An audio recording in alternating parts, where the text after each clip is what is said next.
pasemos a los datos curiosos, que son bastante, pues, interesantes. La película contó con un presupuesto de 58 millones de dólares y logró recaudar a nivel mundial únicamente poco más de 156, lo cual no es realmente mucho, pues la compañía hubiera esperado al menos tener unos 300 millones, 350 en ganancias, mínimo, ¿no? Claro, la que salvó esta franquicia no fue la recaudación en el cine, sino lo que la salvó fueron las ventas en el formato casero, en el DVD y Blu-ray, donde la película se sigue vendiendo súper bien. O sea, la película cada Halloween se vende, y esto hizo que le garantizaran una secuela que ya está prácticamente disponible, ya salió, ¿no? Y esto fue lo que salvó. Prácticamente lo que salvó la franquicia fue las ventas de Halloween, porque sí. Y por este motivo ya viene la secuela que también estrena en Halloween, prácticamente, ¿no? El verdadero escritor de la franquicia de Goosebumps o Escalofríos, es decir, Ed Alstein, le ayudó a los guionistas a mejorar el guión. Puta madre, pues cómo estaba, ¿no? Sugiriéndoles las posibilidades de incluir a los monstruos, ¿no? En qué situaciones. Gracias a este escritor, la película no resultó ser un total bodrio. Hubiera sido peor. Me imagino que él les dijo, ¿qué tal si metemos a la Mancha Guaraza en la parte final? Me imagino que fue el que puso los elementos más chidos de los monstruos, porque las historias de la mocosa pendeja y el otro, el cara baboso, Dios, innecesarias, ¿no?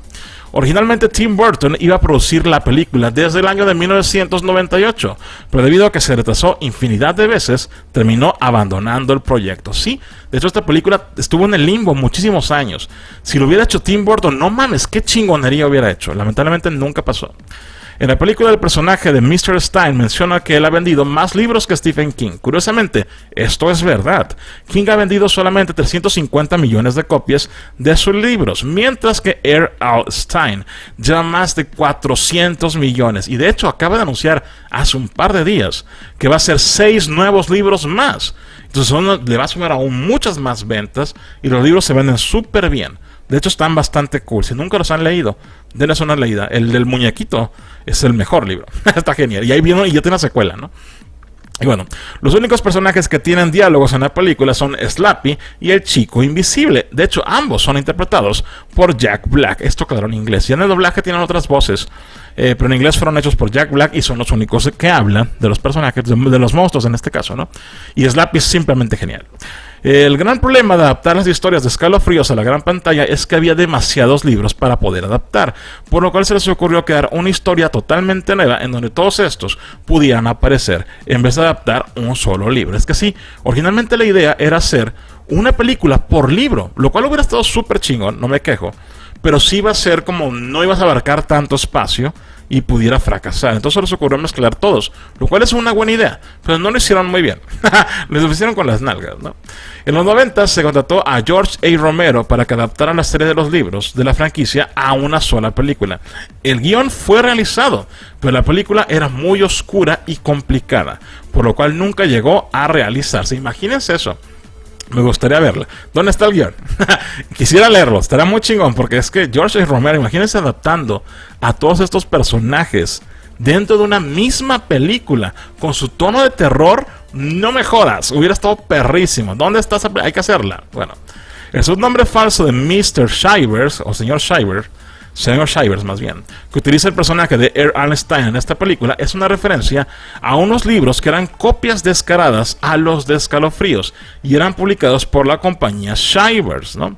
Si alguien con nada de talento, al parecer se copiaba las historias tal cual, era la misma historia copiada, solo cambiaban algunos de los elementos. Yo entiendo, porque a mí no, me copian todavía más descaradas, al menos aquí todavía le cambiaban un poco. No, acá copias descaradas, ¿no? Y bueno, por este motivo lo pusieron en la película, porque son una especie de referencia burla a manera de esto, ¿no? Porque el mismo personaje se llama Shivers, que son como si parecieran los que son los mismos libros. Es una referencia bastante chida, que de hecho yo no la sabía hasta que investigué y me pareció genial que hicieran un tipo de burla en este tono, ¿no? Y bueno, la película fue filmada en el pequeño pueblo de Madison. Este lugar de hecho se ha convertido en el sitio de muchas filmaciones de películas actuales por ser accesible y no muy poblado. De hecho la secuela también creo que se grabó en el mismo lugar. Cerca del final de la película es posible ver cómo el personaje de Earl Stein saluda al nuevo maestro de teatro. Este realmente es el verdadero Earl Stein, ¿sí? Quien aparece a manera de cameo en esta escena. Estas chingosísimas referencias. Tenía que aparecer el verdadero escritor, si no, no sería una verdadera película de Marvel. Al momento, esto no es de Marvel, pero es una chingosísima referencia. Jack Black mencionó que basó la interpretación de su personaje en Orson Welles, un clásico actor de la era de oro del cine de Hollywood. Sí, eso era un gran actor que siempre actuaba todo como si estuviera emputado. Todo era así, siempre estaba molesto, con cara de enojado. Entonces, Jack Black dijo: yo voy a interpretar el personaje de esa manera, que es un personaje muy, muy enojón, ¿no? Y bueno, esta película se lanzó 20 años después de la adaptación de los libros en la serie de televisión, sí, de Escalofríos, de 1995. Sí, fueron 20 años, madres. La serie es de 95 y esta película salió en el 2015. Fueron 20 años para que se hiciera esta pinche película, imagínense. Originalmente este proyecto iba a ser una producción de DreamWorks Pictures, esto a mediados de los 90, e incluso se había planeado un videojuego el cual iba a ser desarrollado por el mismo estudio. Lamentablemente la compañía perdió los derechos de la franquicia con Sony Pictures desde el año de 1998. Sí, desde entonces Sony tenía los derechos de esta película y simplemente nunca la produjo hasta ahora. Imagínense, fueron montonal de años para que llegara esta cosa, ¿no? Originalmente esta película iba a lanzarse el 7 de agosto del 2015, pero debido a las regrabaciones se terminó lanzando el 16 de octubre de ese mismo año. Curiosamente, un caso similar ha pasado con la secuela, la cual también se iba a lanzar en agosto y su estreno también ahora se cambió a las mismas fechas de octubre. Es como que qué raro, ¿no? Y también fue por regrabaciones, qué coincidencias de la vida, ¿no? Originalmente se había elegido a Bella Thorne, esta guapa flaca, para el papel de Hannah, pero como pasaron muchos años, se tuvo que buscar una nueva actriz mucho más joven, es que si ya creció. Esta película se estuvo planeando durante muchísimo tiempo, entonces a ella la habían elegido, y pues pasaron como 5 años y pasó de ser una chavita a ser una chabota, y por eso ya no la pudieron elegir. Originalmente se había pensado en Jim Carrey para interpretar al personaje de Earl Stein. Esto porque el escritor original de la franquicia le gusta mucho a este actor, su estilo. Lamentablemente, él no quiso participar, él rechazó la película, se la ofrecieron y no la quiso. Hubiera estado chingón, me hubiera gustado ver a Jim Carrey en este papel, hubiera sido interesante. Esta es la primera película de Sony Pictures Animation del formato live action, sí. De hecho, pero bueno, es que no, es que sí es cierto. Iba a decir la de los pitufos, pero no, la de los pitufos no cuentan porque eran producciones de Columbia, no eran de Sony Pictures Animation. Esta fue la primera película de ellos. Y bueno, ya hicieron después la tercera de los pitufos ya con este formato, pero esta es la única en live action, creo que sí. Y bueno, cuando Zack entra al sótano y es asustado por el reloj, la sombra que se ve detrás de él, que al final resulta ser Champ, en primera vista tiene el aspecto del Slappy de la serie de televisión de Escalofríos. Sí, usaron el muñeco de la serie para crear esa sombra.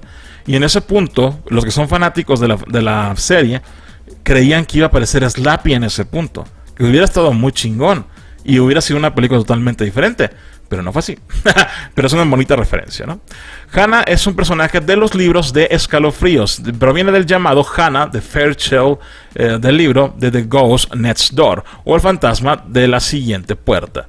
La trama de este es que Hannah sospecha que sus vecinos de la siguiente puerta, de la siguiente casa, son fantasmas, ¿no? Resultando que al final los que son fantasmas son ella y su familia. Ya les spoilé el pinche libro.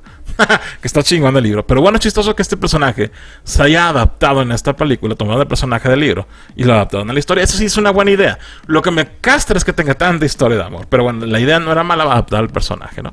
En la película, Earl Stein escribe sus historias mediante una máquina de escribir para que se vuelvan realidad, teniendo Zack al final que escribir la historia para que se vuelva realidad.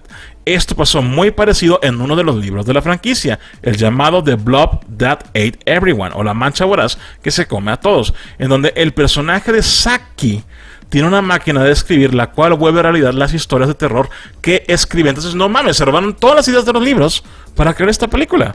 O sea, agarraron pedacitos de cada uno de los libros para crear esta historia. O sea, ahora entiendo por qué las cosas tienen cosas buenas y cosas de la chingada. O sea, las cosas buenas están chidas, vienen de los libros, y el resto son pendejadas que los babosos changos que escribieron el guión la arruinaron, ¿no? Cuando el personaje de Earl Stein busca un lugar callado para poder escribir la historia con la máquina de escribir, él entra al salón de teatro, ¿no? Donde están montando curiosamente la obra de Stephen King, The Shining, siendo este el set muy parecido al del cuarto del hotel. Esto es una multireferencia en broma al verdadero escritor R.L. Stine, quien odia a Stephen King, ¿no?, por siempre ser comparados, así como también funciona como referencia a la trama de The Shining, en donde esta muestra a un escritor en el cuarto del hotel. Si es una múltiple referencia, una referencia dentro de la referencia, chingosísima, ¿no? Slappy escapa del libro llamado Night of the Living Doll, o La Noche del Muñeco Viviente. Curiosamente, allí él no es el villano principal, sino es su hermano, Mr. Woods, apareciendo Slappy únicamente hasta el final de la historia. Claro, el personaje de Slappy se volvió tan popular por su aspecto y por su aparición en la serie de los 90s que ha tenido más presencia en esta película y en otros proyectos. Se hizo muy popular por ser un pinche mono de este tipo, les encantó a todo el mundo. En la película, Stine menciona las ideas del título de La venganza de Slappy. Curiosamente, en la vida real, R.L. Stine escribió un libro llamado La venganza del muñeco viviente, la cual forma parte de la serie de libros de escalofríos llamados Horrorland, la cual protagoniza Slappy, pero bajo un subnombre llamado Mr. Bad Boy, o el señor chico malo. Chingosísimas de referencias, que son muy buenos libros. Si no los han leído, léanlos.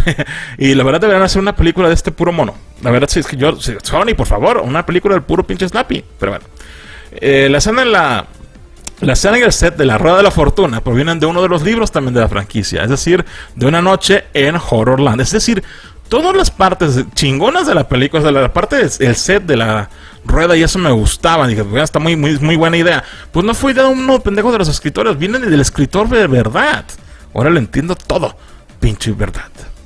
Y bueno, el final original de la película era distinto. En Hannah no volvía a aparecer después de que quedaba atrapada con los monstruos, por lo cual Zack conocía a otra chica, la cual curiosamente lucía exactamente igual a ella.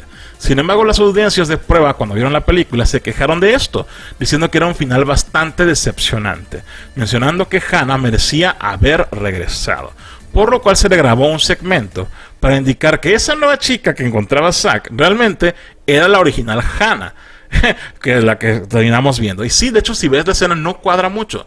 Está de lejos Jack Black y ellos están de lejos y nunca están en una misma toma. Y él se ve que escribió y le dice esto y escribió un libro y lo quemó. Pero es un montaje.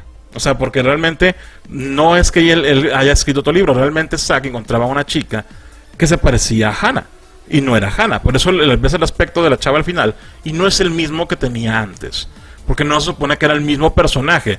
Pero ya ven, tuvieron que arreglar esto parchándolo para hacer creer que era un bonito final feliz. Chingo, sí, ahora saben la verdad. Bueno, la secuela de esta película ya está por estrenar, prácticamente ya está aquí. Curiosamente, solo regresa el actor Jack Black, ¿no?, en el papel de R.L. Stine, aunque de esto solamente cerca del final de la película. Él no tiene mucha presencia en la historia. Esta cae en los nuevos personajes jóvenes. De hecho, sale uno de los chicos de It. Ay, se me olvidó el nombre. El gordito, que en esta película sale súper flaco, como lo pusieron a dieta. Pero aquí no está gordito, ¿no? Y sale este actor y otros chicos más. Y me gustó porque es más basada en jóvenes. Y próximamente estaré hablando de esta película. Espero que resulte mucho mejor que esta. Esperemos que sí. Lo interesante es que se basa principalmente la historia en puros monstruos, que eso es lo importante. Espero esté mucho mejor que esta primera película. Berserker Barrage!